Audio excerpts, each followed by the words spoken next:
Bonjour.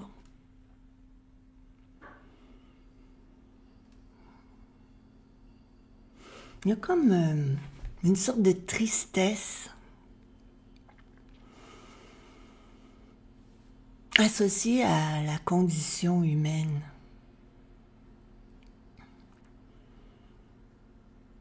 Ça peut être très souffrant.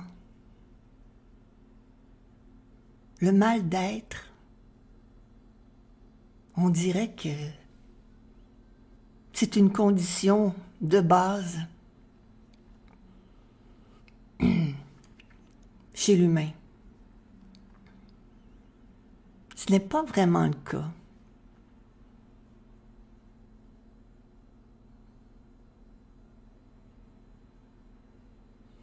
Mais ce matin, j'écrivais, puis j'ai inventé une histoire, une explication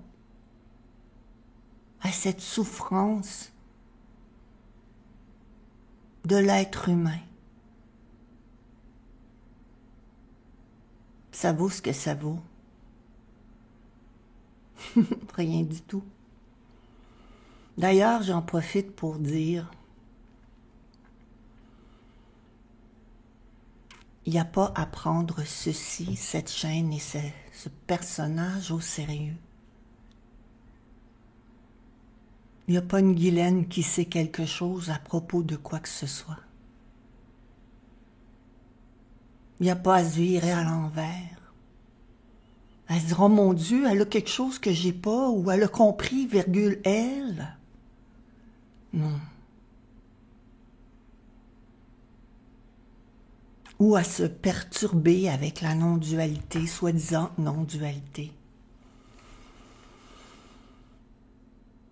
Je pense pas que l'être humain a besoin de la non-dualité ou des speakers ou des teachers de non-dualité pour être fragilisé. Il y a toutes sortes de raisons au mal-être. Et c'est ça. J'ai écrit là-dessus ce matin. Je vais vous lire ça, là. Vite fait.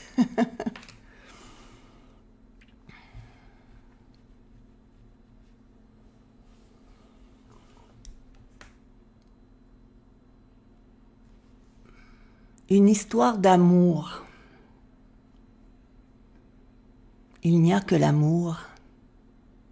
Tout le reste, c'est un malentendu.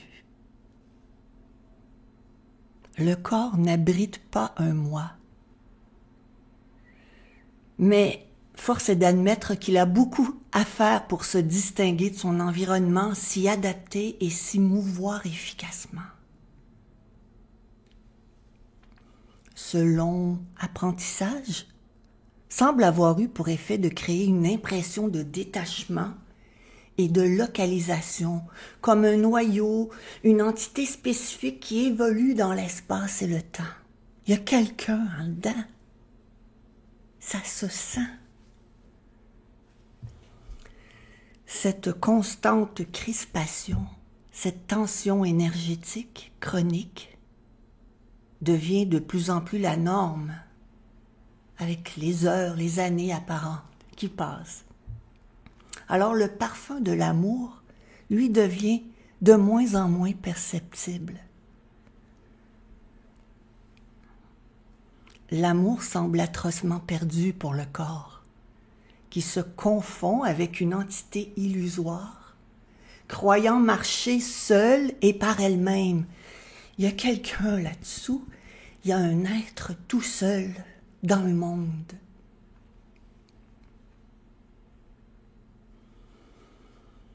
Ça semble créer un état d'isolement grandissant.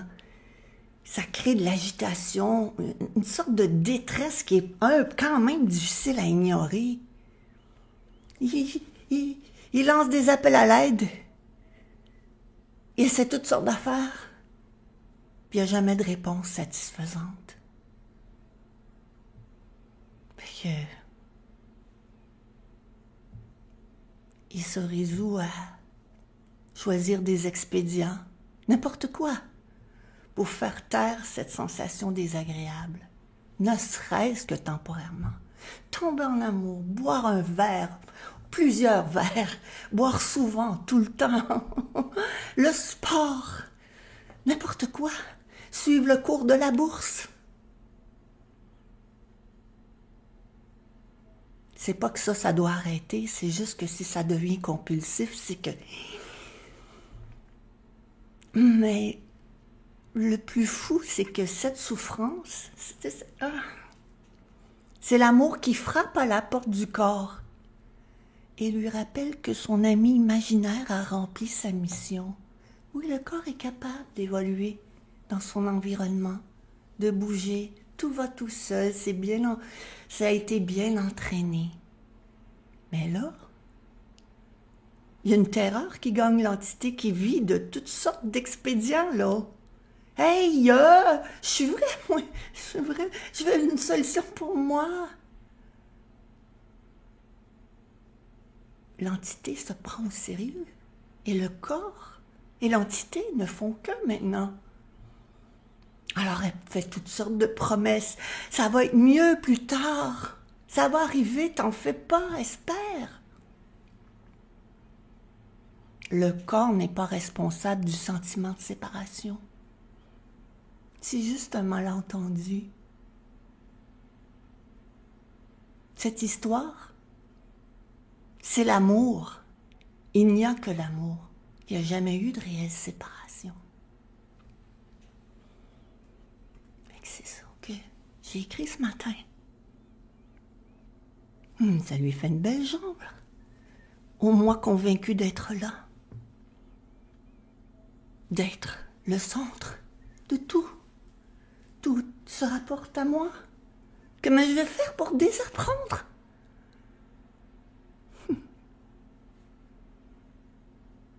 La souffrance, c'est comme une naissance aussi. Hein?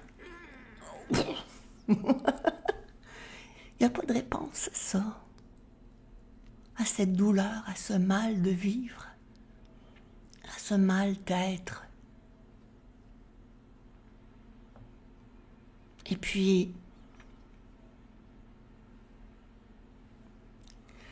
l'espèce d'entité séparée sent qu'il y a quelque chose, si ça approche trop de la conclusion inévitable que cette sensation d'être séparé, d'être un moi exclusif, dont Dieu se préoccupe et tout la création.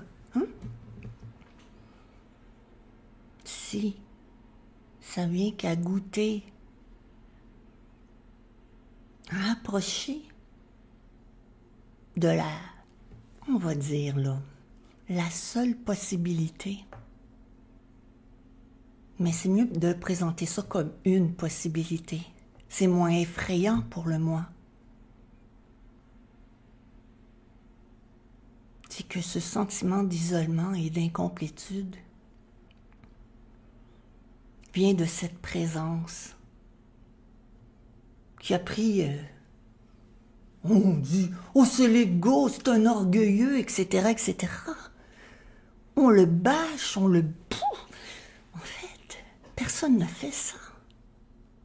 Et peu importe la couleur qu'il a, un grand arrogant ou un ego diminué, souffrant, qui n'a aucune estime de lui-même, etc., personne n'est à la source de ça.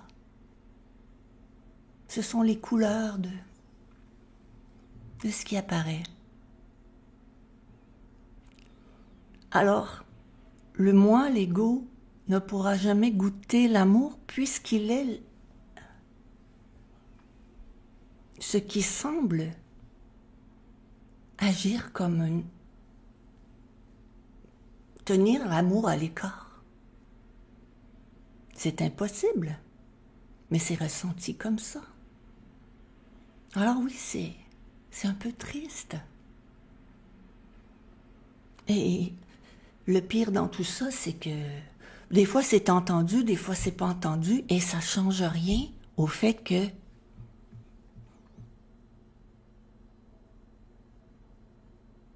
ça change rien parce qu'il n'y a rien qui fait obstacle à l'amour, mais le moi peut se crisper encore davantage et devenir encore plus désespéré. Ça peut devenir encore plus inconfortable. Comment on fait? On recule, on avance, qu'est-ce qu'on fait? C'est ennuyeux.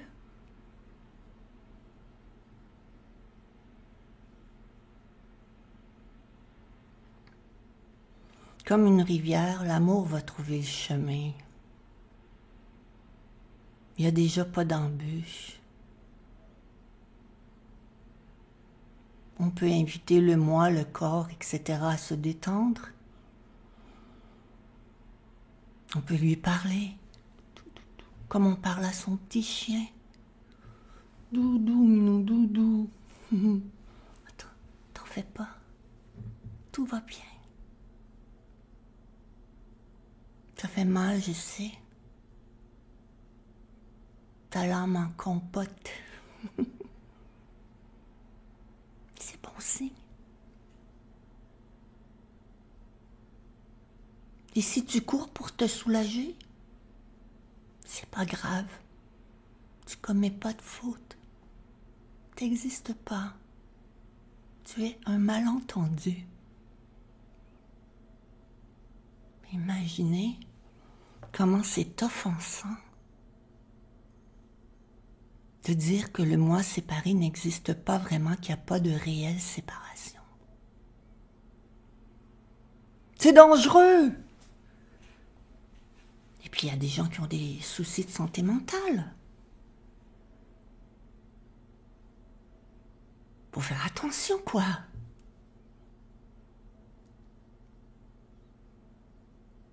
Est-ce que ça fait moins mal de ne pas en parler que d'en parler?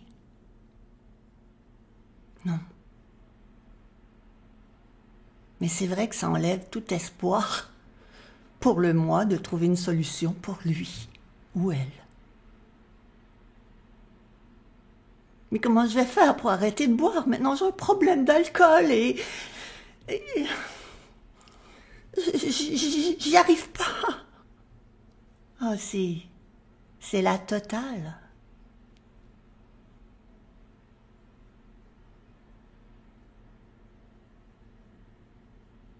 Et selon le spectacle observé, disons, l'humanité souffre.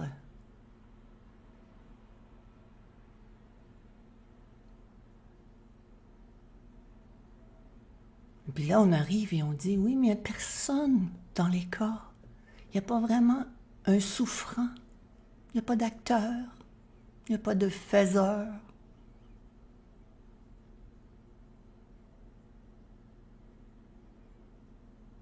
Moi, mais comment je fais pour... C'est toujours la même question. Ce qui n'existe pas ne peut rien faire.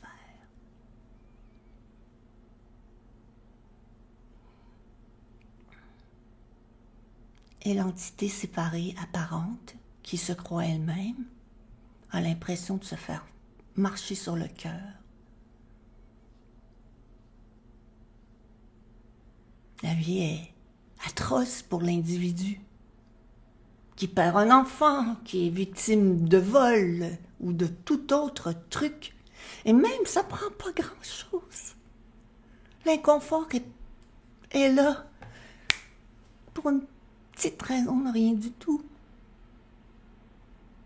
Et le moi fuit, dit, je veux dire, il y a des solutions, et puis plus tard, ça va aller mieux, et on va faire quelque chose, et oh, mais j'ai abandonné. C'est pour ça que, disons, les gourous,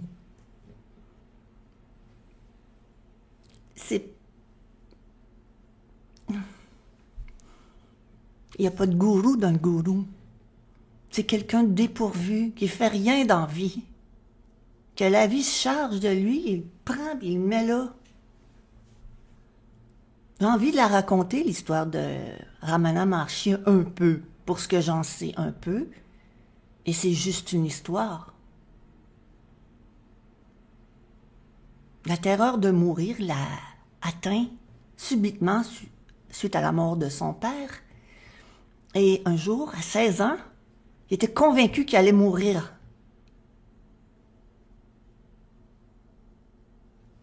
Après ça, il est parti, il s'est sauvé, plus d'école, plus rien, il s'est sauvé de sa famille. Ils l'ont récupéré, son corps. Ils l'ont mis sur une estrade.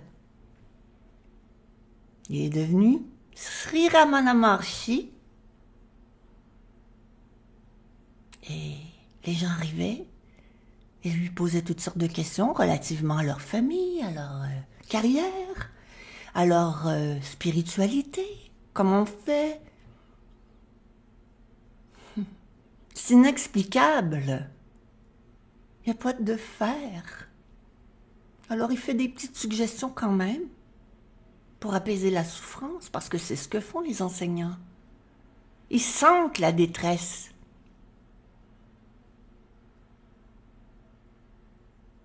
Ils savent qu'ils offrent des expédients.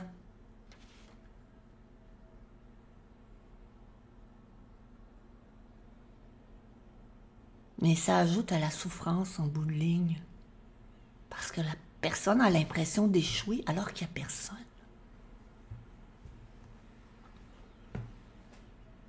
Mais là, dis pas qu'il n'y a personne, tu vas rendre fou le monde. Ben non, mais c'est rien qu'une petite chaîne de rien, d'une crotte.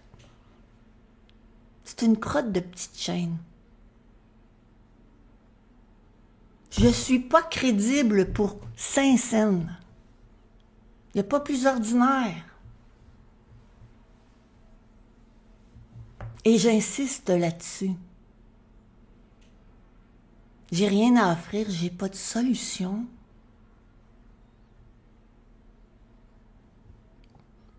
Il y a plein de solutions ailleurs. J'ai un semblant d'explication qui peut changer. C'est au goût du jour. Parce que la vie, c'est spontané. Un jour, c'est envie de pleurer, et un jour, c'est envie de rire, et un jour, c'est léger et ouvert. Tout ça, c'est comme un orgasme. La vie est... Non, j'ai déjà entendu qui disait ça, que la vie, c'est comme l'acte sexuel. Elle se fait l'amour à elle-même, toute... Et puis des fois, il y a une ouverture qui se crée.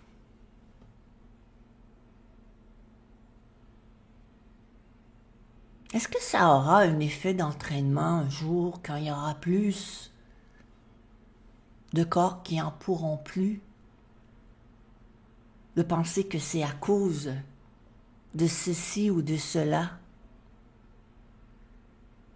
Parce que j'avais autre chose là que j'ai mis après avoir écrit, puis c'était le titre de cette vidéo. Le problème n'est pas là. Il n'y a pas de problème. L'amour est pas... Il n'y a pas d'entrave à l'amour. Puis, ce qui arrive, c'est que le moi dit, ben le problème, c'est là, s'il arrêtait de laisser traîner ses bas, on aurait une vie harmonieuse, ou peu importe quoi. Je veux dire, si la guerre arrêtait partout dans le monde, tu sais, ça irait mieux. Et en fait, on sait plus si c'est l'œuf ou la poule. C'est-tu la guerre qui crée tout ça, ou... Non. Il n'y a pas de réponse parce qu'il y a juste l'amour qui est occulté par le sentiment de séparation. Et cette séparation, cette division se reflète partout. Il y a que des preuves de ça. C'est non, mais c'est moi, c'est bon, moi, c'est tout. C'est pareil, là. C'est que cette contraction trouve des preuves de sa réalité et du fait qu'il manque quelque chose. Alors certains insistent sur le moment présent ou l'instant ou l'intemporel, parce qu'il n'y a pas d'entrave à l'intemporel.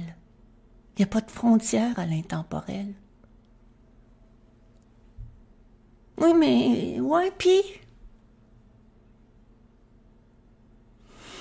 J'écoutais un jeune homme dernièrement que j'avais déjà écouté quand il y a eu cette phase-là. Il a vécu de la dépersonnalisation. Et il dit que la non-dualité, c'est juste d'encourager les gens à se dépersonnaliser, à avoir un monde plat, sans profondeur, être détaché de tout. Ça peut avoir eu cet effet-là.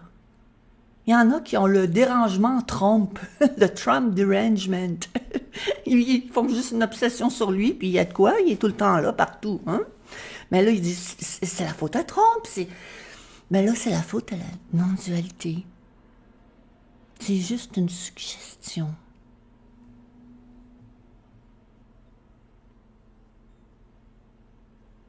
Ça peut prendre toutes sortes de détours. Oui, un enseignement, bon. On pense qu'on a compris. En fait, on a examiné quelqu'un, on dit, ça me semble logique, et puis... Mais il n'y a pas de réponse, parce qu'il n'y a pas de problème.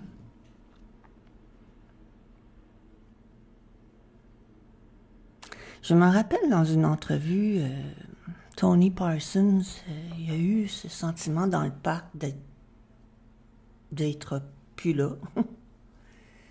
Il l'a perdu, puis il est allé jouer au golf. Peu importe ce qui se passe. Peut-être que tu vas te mettre au tricot, au jogging. Tu vas écouter compulsivement toutes les vidéos de non-dualité. Apparemment. Mais personne ne fait ça. C'est l'amour qui cherche son chemin. C'est la rivière qui s'en va à la mer. Et il y a des remous, des roches qui tranchent, qui percent la barque, des moments de désespoir, des moments de foi en Dieu. Dieu est vivant. Ça a déjà dit ça. Dieu est vivant. Il y avait une telle joie. En quelque part, c'est vrai. Mais il y a juste Dieu. Et ça, c'est vivant. Et ça ressemble à tout ça. Ça ressemble à un homard dont la carapace est trop petite. Il faut qu'il s'en aille au fond de la mer, perdre sa carapace en se cachant sous une roche, jusqu'à temps que une nouvelle carapace se forme, plus vaste. Ça doit pas être confortable. Et personne ne sait si le homard a le sentiment d'être un centre et que la vie est trop injuste. Et les baleines et les dauphins. Les molécules n'ont pas ce problème-là. Elles sont. L'humain, j'ai déjà entendu une théorie d'un biologiste australien qui dit que l'être humain est victime de son évolution. Qu'avant, l'instinct décidait tout et ça allait. Et puis un jour, il y a eu plus d'options, puis là, il y a des organismes humains qui ont sorti des rangs, qui ont commencé à essayer des nouvelles choses, et ils ont senti l'opprobre du clan. Une autre théorie.